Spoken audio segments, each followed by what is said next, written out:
Financial document अगर आपके सही हैं तो जापान का वीज़ा भाई बड़ा ही इजीली मक्खन की तरह निकल जाता है। अगर फाइनेंशियल आपकी सिचुएशन सही है तो आपने वेल मेंटेन्ड कर रखा है ट्रांजैक्शन, बैंक में कोई फेक ट्रांजैक्शंस नहीं है, कोई ऊट पटांग ट्रांजैक्शंस नहीं है, अब वेल मेंटेन्ड आपका बैंक अकाउंट है तो भाई जापान का वीज़ा बड़े मक्खन की तरह मिलेगा।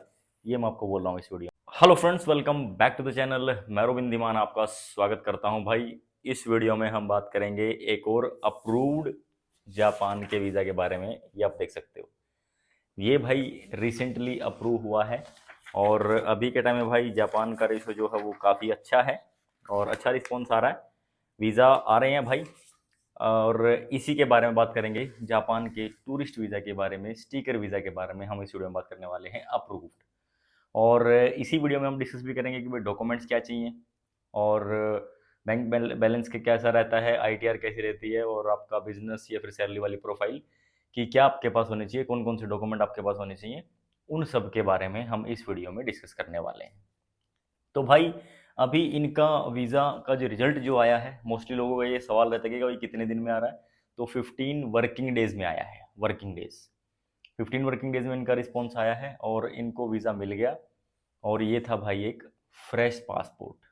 तो वो भी मैं सिनेरियो आपको बताऊंगा कि फ्रेश पासपोर्ट पे इनका वीज़ा कैसे आ गया, क्योंकि मोस्टली केसेस में थोड़ा सा रिफ्यूज़ल आ जाते हैं, लोगों को लगता है कि भाई फ्रेश पे मिलेगा ही नहीं।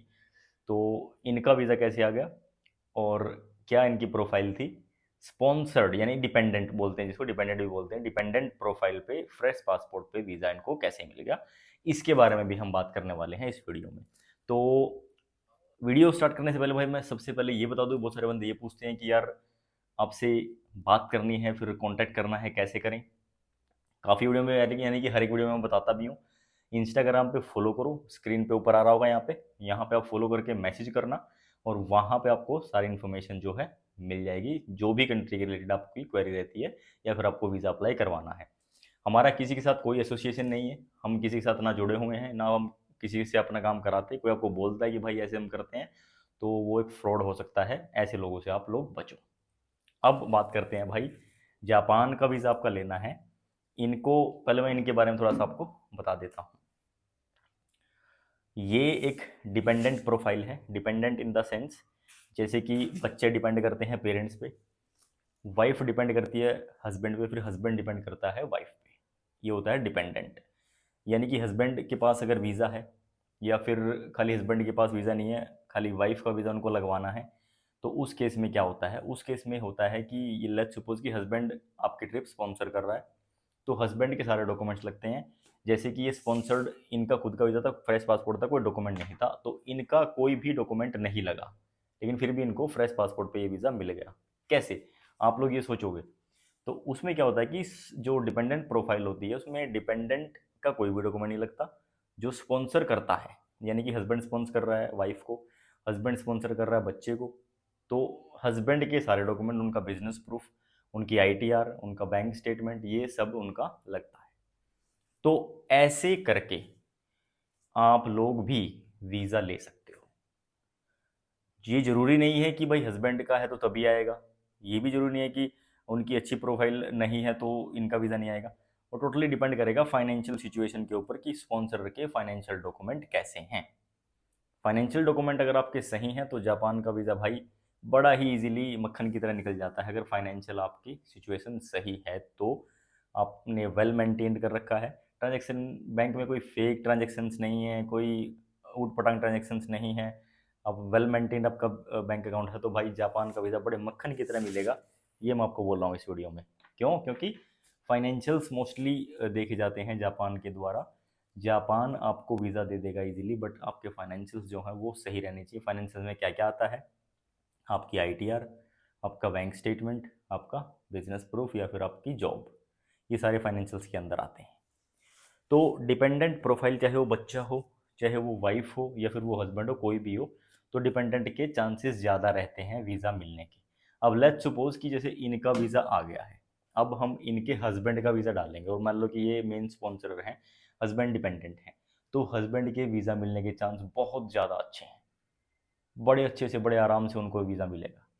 और अगर लेट्स सपोज कि हस्बैंड और वाइफ का वीज़ा आ गया तो बच्चों का उनको अप्लाई करना है, दोनों का वीज़ा आ चुका है लेकिन बच्चों का अप्लाई करना है, तो भी बच्चों के वीज़ा मिलने के चांस बहुत ज़्यादा अच्छे हैं। तो इस तरीके से जापान का वीज़े का सक्सेस रेशियो आप बढ़ा सकते हो।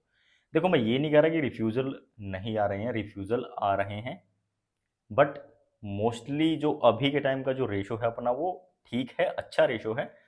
और जो सक्सेस है वो काफ़ी, सक्सेस रेशो जो है वो काफ़ी अच्छा है। तो वीज़ा अभी आ रहे हैं।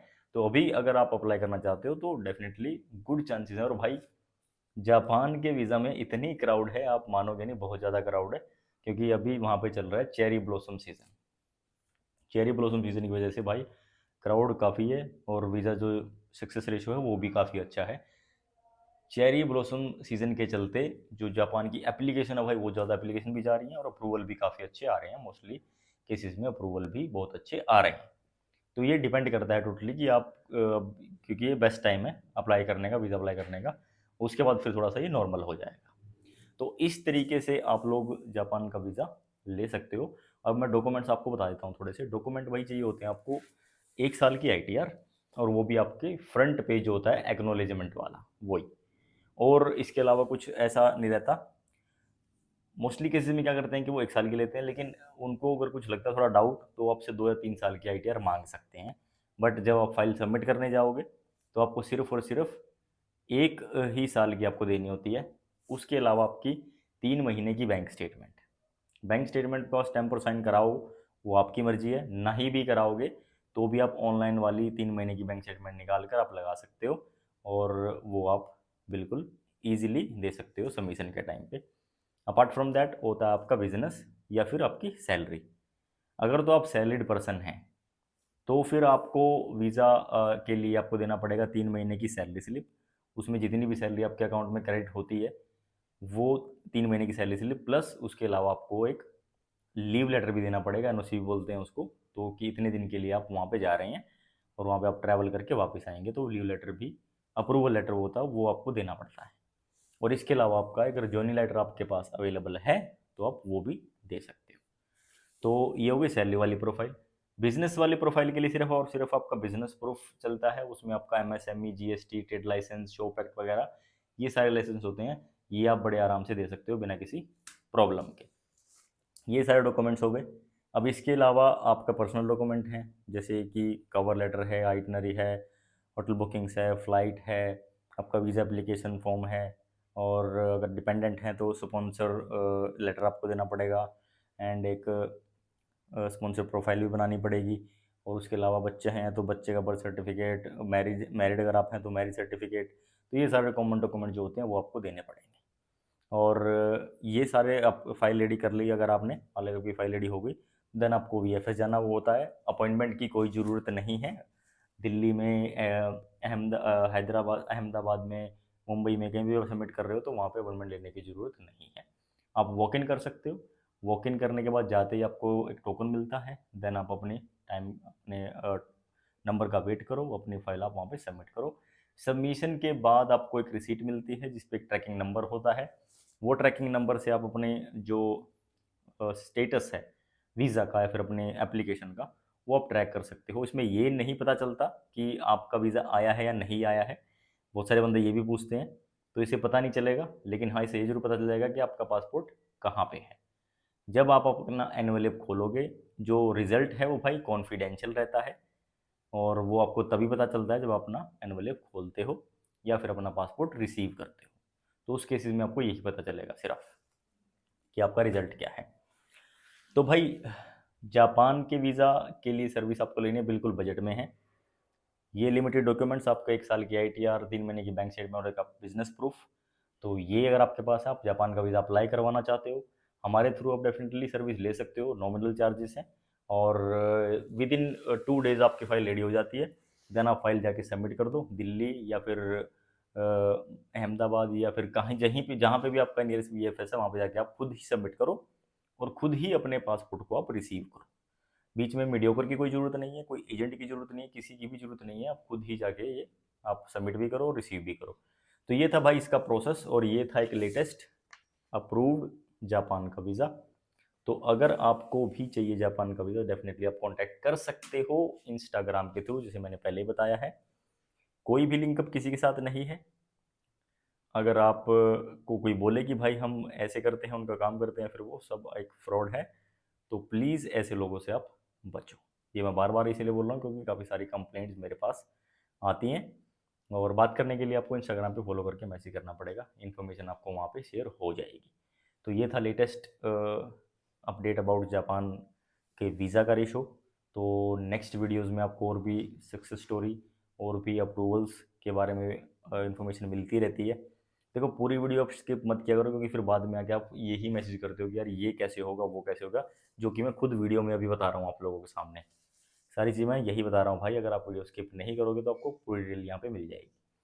तो इस वीडियो को आप शेयर कर सकते हो अपने फ्रेंड्स के साथ, या फिर जिसको भी जापान का वीज़ा चाहिए उसके साथ। बाकी फिर मिलेंगे आपसे नेक्स्ट वीडियो में भाई। Till then take care, bye bye, thank you so much for watching, have A